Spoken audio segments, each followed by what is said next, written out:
Let's just jump right in, shall we? Welcome to this explainer. Today, we're unpacking one of the most massive, frankly breathtaking transformations happening anywhere in the world right now.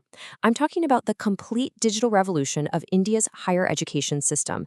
And look, this isn't just about, uploading a few PDFs onto a clunky website. No, this is a comprehensive ground-up rebuilding of how teaching, learning, and university governance actually operate, and on an absolutely staggering scale.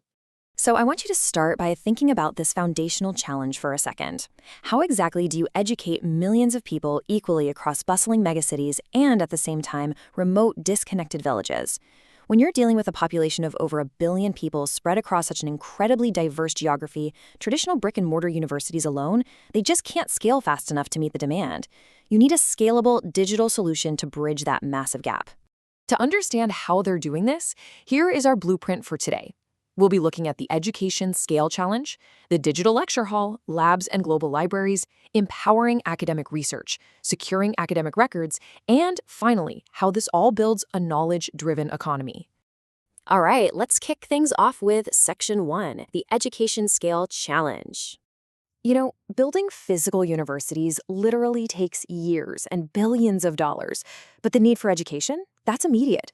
So India's higher education system has fully embraced information and communication technology, or ICT-enabled platforms, to completely shift the paradigm. The goal here is threefold: expanding access, improving quality, and fostering research. By shifting these core functions to the cloud, the system instantly bypasses those physical infrastructure gaps.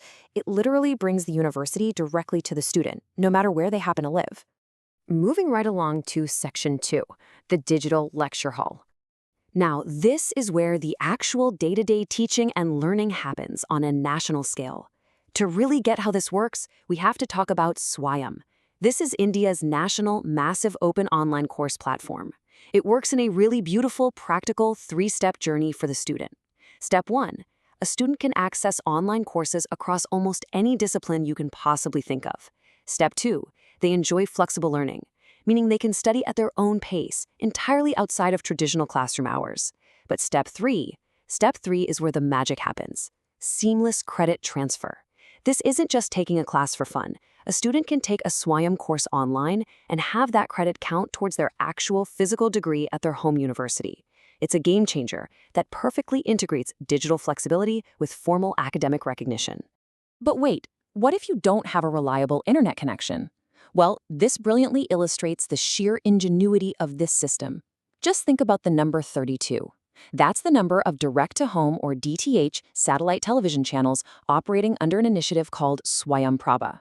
These 32 channels broadcast high-quality educational content 24 hours a day, 7 days a week. By leveraging satellite TV, they are actively bypassing the digital divide. It guarantees that even in the most remote areas without high-speed internet, students still get access to top-tier university lectures. Which brings us to Section 3, labs and global libraries. So reading and listening to lectures is really only half the university experience, right? You also absolutely need access to world-class resources and hands-on experimentation. But let's be real, building a state-of-the-art chemistry or physics lab in every single rural college is practically impossible because of astronomical costs and infrastructure gaps. The ingenious solution here? Virtual labs. These are highly sophisticated online simulation labs that let students perform complex experiments completely remotely. They bridge that infrastructure gap in an instant, giving a student in a rural village the exact same experimental toolkit as a student in a massive urban center. And back up all that practical learning, the government has basically consolidated a massive scale of resources into high-quality single-window platforms.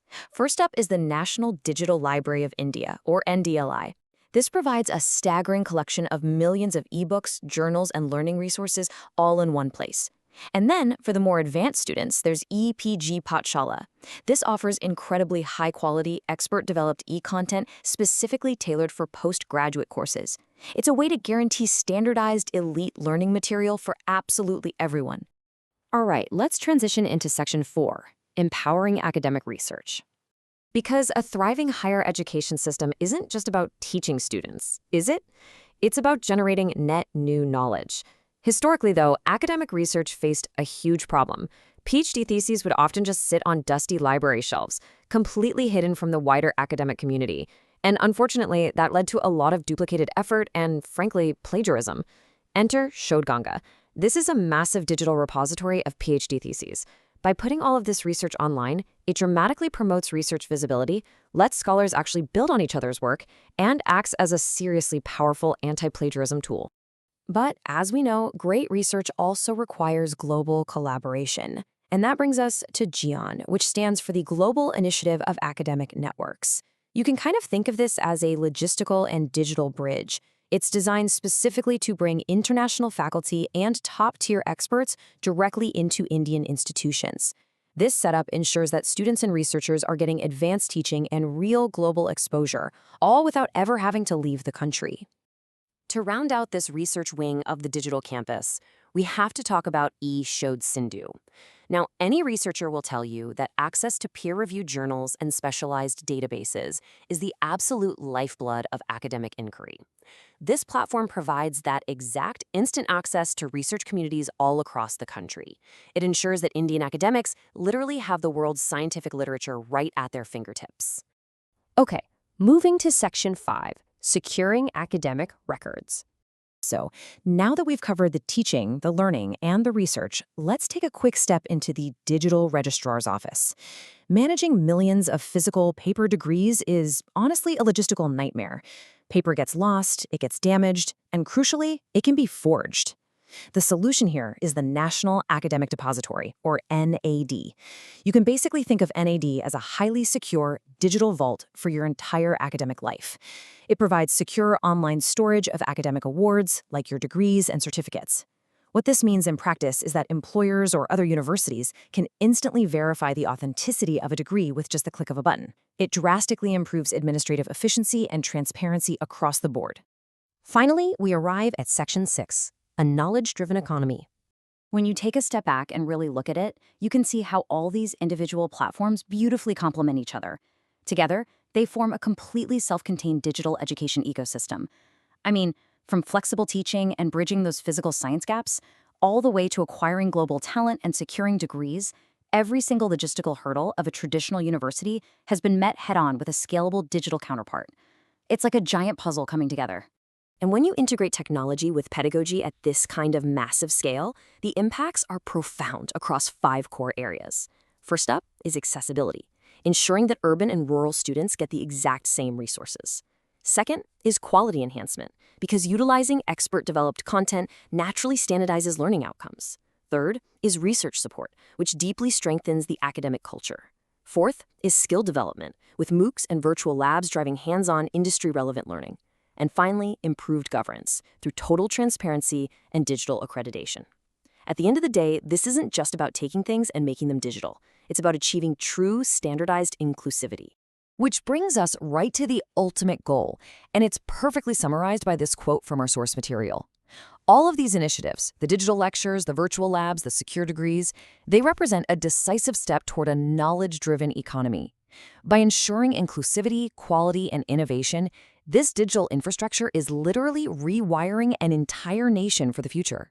So, I want to leave you with a lingering thought as we wrap up this explainer today. We've just looked at how India is building an incredibly powerful, infinitely scalable model for higher education.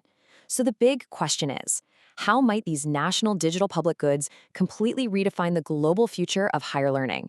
I mean, if you can educate hundreds of millions of people effectively through the cloud and satellite TV, how long before the rest of the world follows suit? Something to think about.